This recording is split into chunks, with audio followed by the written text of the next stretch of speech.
It's the slow ride home. That's right, I'm back on the road bike, which I don't do very often nowadays, and I always miss it, but then I can't get into the mentality to go out and do it. So I always feel like I need like an excuse to ride it. I need somewhere to be going, like an actual object. I can't get out of my mind to go, oh, let's just go ride a loop anymore for some reason. So just finished a little visit to my mother, and I'm gonna ride back to Bournemouth. It's a nice ride. It's about 115 miles, and right now, currently in the UK, for some unknown reason, it's bloody hot, and it's about 29 degrees today. Well, it's going to get to 29. It's a little bit less than that at the moment, around 24, 25. If you've watched this channel for a while, you know I don't do well in the heat, but I figured, what better way than ride home to the beach and have a nice swim. However, I think what I'm going to do is, instead of getting the whole way today, is do about 100 miles, which gets me to around the New Forest, and then get up really, really early tomorrow and get in the sea first thing. But the ride's really nice, and it's a little lumpy in the middle. The first stop, we're going to head towards Oxford. I'm going to use my old commuting route. Let's do it.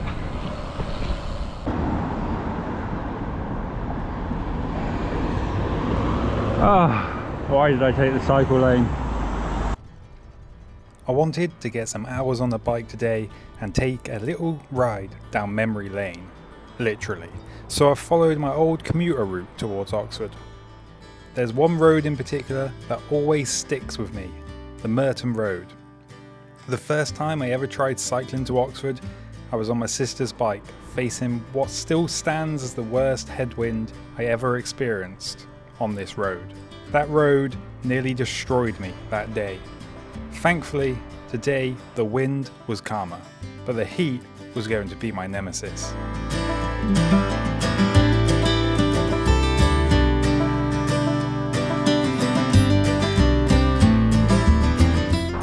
It's been a good few years since I've cycled this route.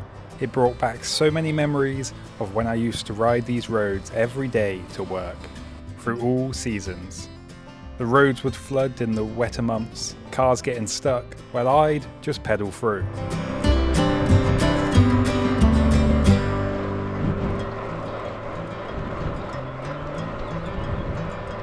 That ride to and from work, and it always led me into what's probably my favourite city in the UK, Oxford.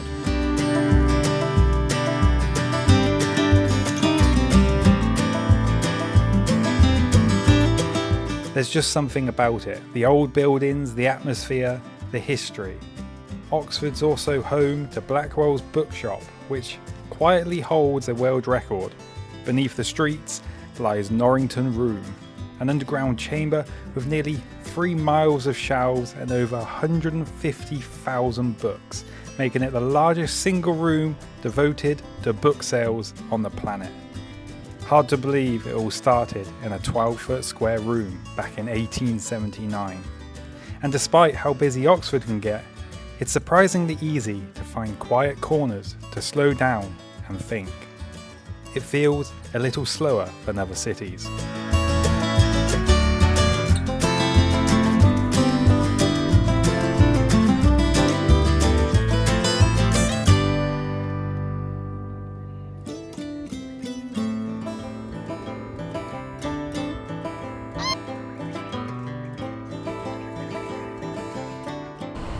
You know, I really do think Oxford is my favourite city. It's that perfect balance of city life being busy, but it's so easy just to, especially if you know where to go, get out, and you don't have to travel far, and then you don't really feel like you're in the city anymore, and it's just nice, lots of green spaces, rivers, especially when it's sunny like this. But yeah, I've just come through Oxford. I'm starting to get a bit hungry, thirsty. I'm gonna die in this heat, I know. So I've got to keep on top of the sun cream, on top of the fluids, And yeah, I'm not planning to do this at all fast or anything, just gonna take my time and just enjoy the sun. And just really about, this ride's really about just getting the hours on the bike, not so much getting any speed. So what I think I'll do is I'm going to come through Abingdon a little bit. So once I get through Abingdon, a little place past there, I think there's a shop, and then I'll have a bit of a lunch and probably ice lollies. But count how many ice lollies I eat on this trip, because I'm sure it's going to be lots. Done that, I've got the hilly section of the route, which is sort of towards Wantage, between Wantage and Andover. That's where the hills are. But beautiful rolling countryside, and it's not too windy today, so it should be good. Alright, let's find some ice lollies. But I've got the, because I do have kind of biggish tyres for this road bike, 32 mils.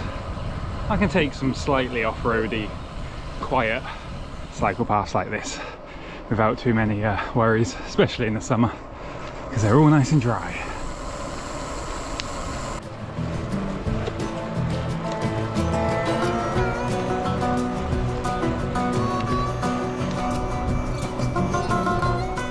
Back down memory lane, if you will, I'd be following another one of my old commutes, this time heading towards Abingdon. Today though, I took the quieter way in, along the gravel cycle path that winds past the Radley Lakes. It's easy riding, even on a road bike, and offered some much needed shelter from the sun as the temperature was getting hot.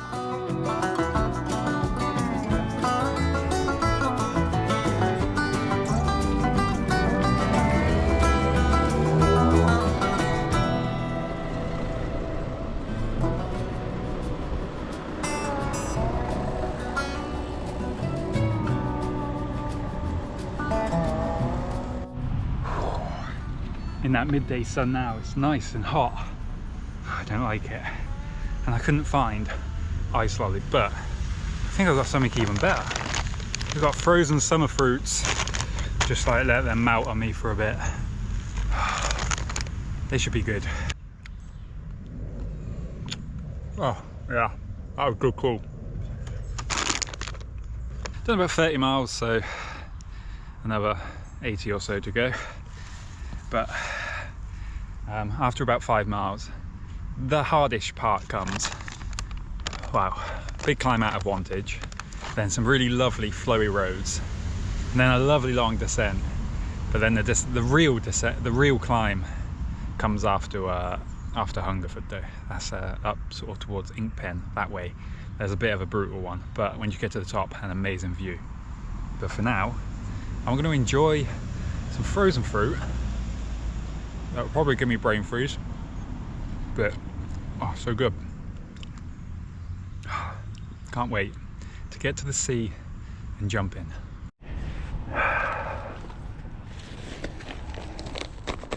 Nice cold frozen fruit on my back.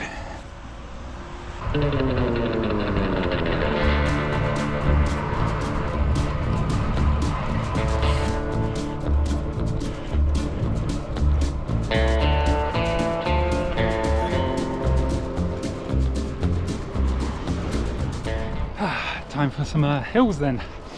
Get into the nice spinny gears. Oh, it's like 30 degrees out there, it's way too hot for me.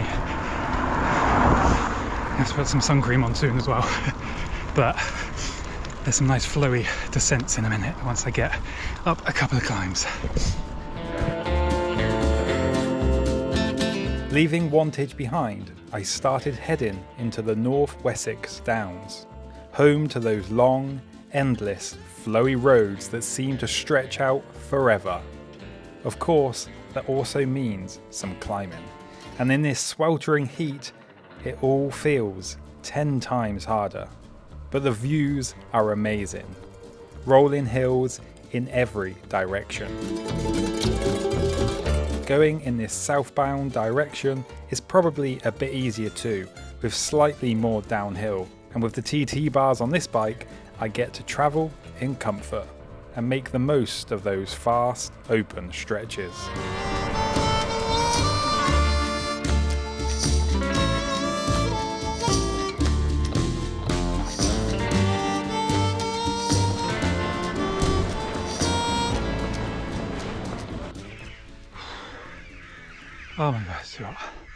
Right, just made it to Hungerford, which means from here I'll go up to the highest point, and in this direction, this climb, I can't remember what the climb's called, I'll put it on screen, but from this direction I would say it's shorter, the climb's shorter but way harder. It just like turns and then just kicks vertical, and the heat is just zapping any strength I've got.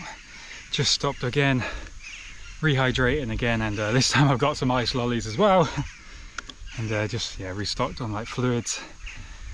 Next stop will be Andover, but first I gotta get up this one big mighty climb. I think the climb's worth it, to be honest, because when you get to the top, the views are amazing. But look at it, not a cloud in the sky, blue, and salt sweat, everything. I cannot wait to get to the sea early in the morning and just head first dive in. I'm gonna eat some ice lollies. It's too hot. Anything with liquid in, I'm eating right now.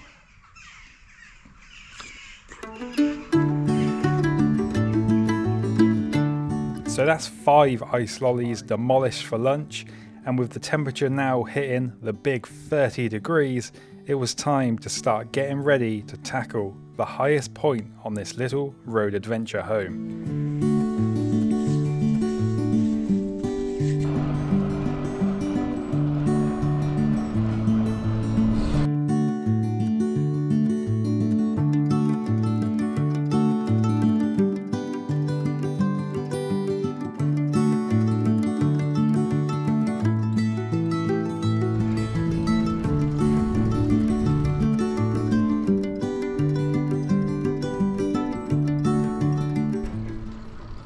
Look at that for a view. Beautiful. I was aiming for the gallows down, or at least that's what I thought, but apparently I'd messed up my route somewhere along the way and ended up just a little off from where I'd planned. Instead of the gallows down, I'd find myself at sandpits down. Not quite what I expected, but at this point in this heat, a climb is a climb. And also, I think this one was a little easier.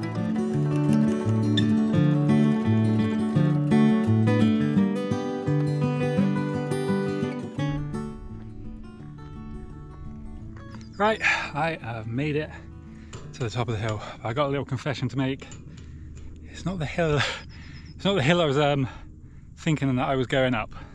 I think I've come up the wrong hill. I mean, it's still the same group of hills. I think I'm meant to be on the one over there.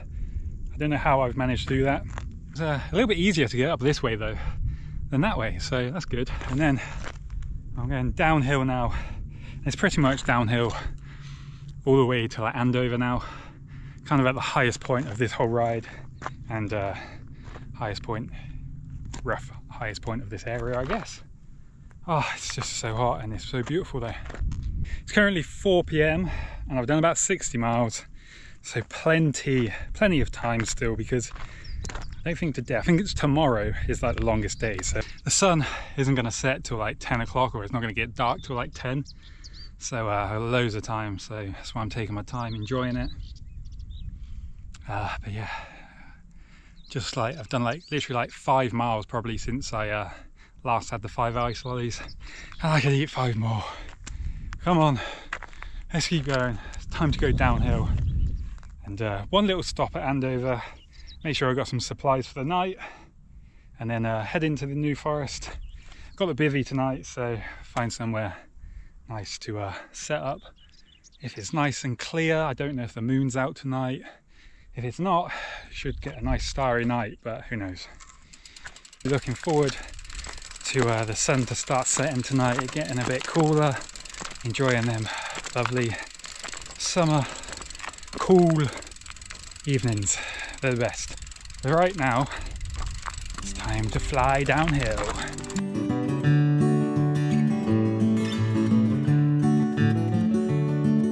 Now, I wasn't exactly sure where I was, but the descent turned out to be a long, straight one. That meant I could really open it up, building up some good speed and creating a bit of a breeze to help cool me down. After that, it was on to Andover for one final pit stop to rehydrate and collect some goodies for the camp tonight. Well, that's the last pit stop before bedtime. The next stop is the New Forest, just come through Andover. And 71 miles so far today. I think it's around 20 miles to the New Forest, maybe just under. So yeah, it's good. But I have no idea how that happened with the route, because then I just to get to Andover was different as well. But when I was looking at it, it looked the same. I don't know, this heat, it's making me crazy. It's making me do lally. I've picked up some supplies for tonight. So looking at the temperature for tonight, the lowest it's going to get is like 17 degrees. I'm glad I'm going to be sleeping outside, I'm telling you that now. But yeah, 20 miles. Let's go over to the New Forest. I'm not 100% sure where I'm going to camp yet. I'll figure it out when I get there. Got the bivvy, so I'm just going to find somewhere nice to chill. Hopefully have some stars tonight, maybe. Let's go to New Forest and find my bed. Ah, what a beautiful, beautiful ride. It's nice to finally get some hours in on the road bike. I needed that.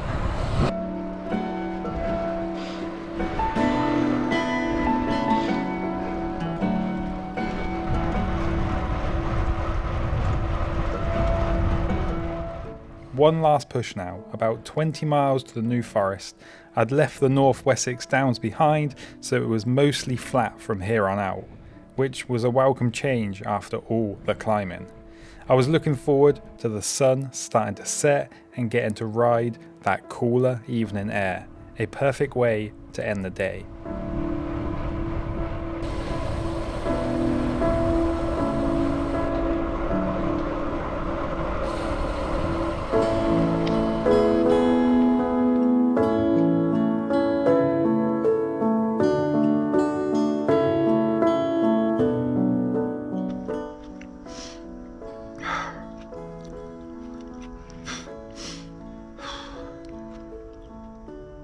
Just bonking a little bit.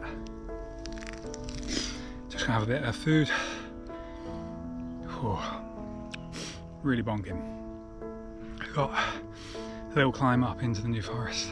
I'm gonna head towards Brockenhurst, I think. I've got an idea where I'm gonna camp, but just gotta get through this little bonk.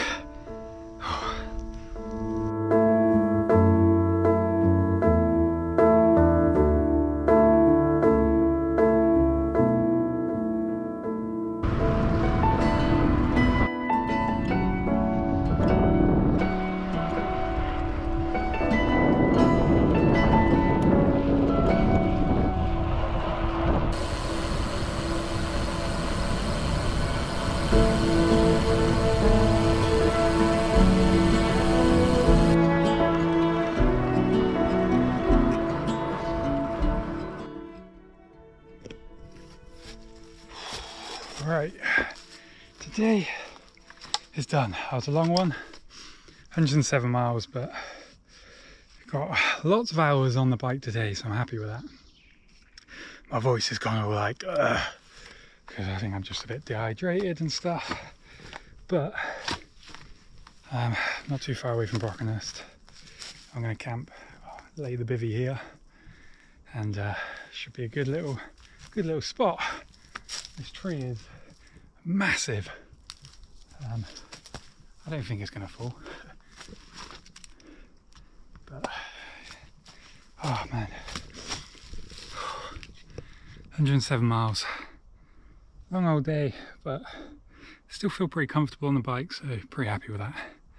I'm gonna lay down, have some food. Now tomorrow sun rises at 4:30, so I'm going to be leaving about 4:30. So that means I can get, basically I want to get into Bournemouth, down to the beach before it gets all busy, because that's one of the reasons why my road cycling nowadays sort of just gets forgotten about, because it's really hard to like motivate yourself to get out when you know you got to get 15 minutes, 20 minutes, whatever, through all the busy traffic just to enjoy the countryside. So a lot of the time I'm like, I can't bother. But because I'm going to leave super early tomorrow, should miss all of that and have a great morning swim. Oh, legs definitely starting to feel it though. Today we have a chicken and chorizo slice and a cheese and onion slice and a litre of orange juice and about a litre of water. Oh, definitely going to sleep well tonight, but I'm very glad that I'm going to sleep outside because it's so hot, and tonight it's only going to be like 17 degrees, so it's going to be a pretty warm night. Barely need a sleeping bag in that. Probably don't need a sleeping bag in that actually. Alright, I'll see you bright and early in the morning where we'll smash maybe 20 miles to Bournemouth and get in that sea bright and early. Oh, looking forward to this.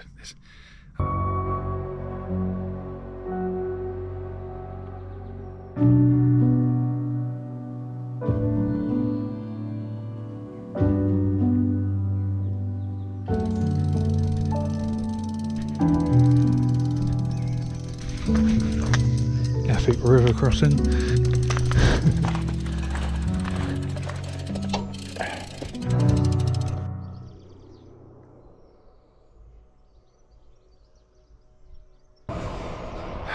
Good morning, good morning! And what an absolutely beautiful little camp spot that was. That tree was perfect to camp under, and it was, as expected, nice and warm all night long. I was very much tempted to not even get in the sleeping bag because I really did not need it. It's currently 4:50, so I'm up before everyone else, up before all the cars. I'll probably stop coasting and waking everyone up. Sorry. I've probably got around maybe 20 miles to go until I get to Bournemouth and the beach. So not far, nice and easy ride. And this cooler air this morning feels so good on my skin. I'm just really looking forward to jumping in that sea though, because it's still hot. But I'm going to try and get through Bournemouth before everyone wakes up and before it gets busy. And let's go swim. After a beautiful night sleeping under the stars, the cool morning air was incredibly refreshing. As I made my way across the New Forest, I could see the sun starting to rise behind me.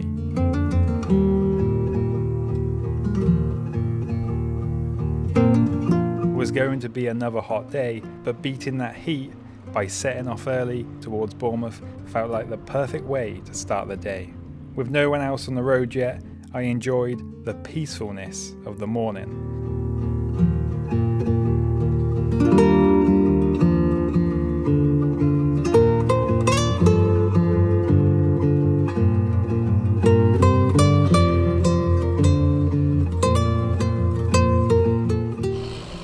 I can see the sea.